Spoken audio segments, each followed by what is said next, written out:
4 times 4 plus 6 divided by 2.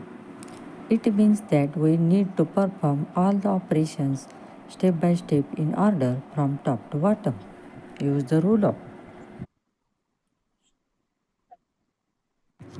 We handle the multiplication between 4 and 4.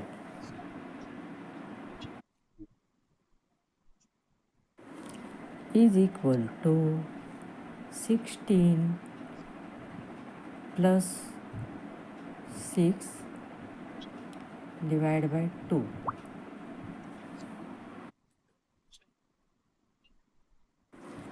Now we do the division between 6 and 2.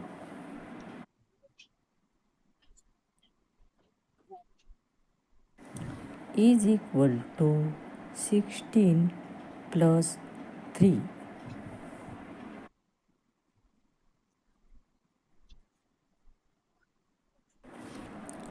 We do the addition between 16 and 3.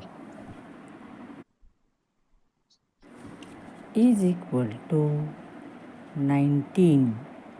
19 is the correct answer.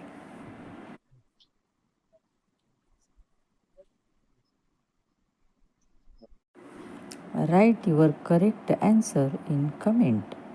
Channel को subscribe कीजिए, video को like share और comment कीजिए, subscribe कीजिए।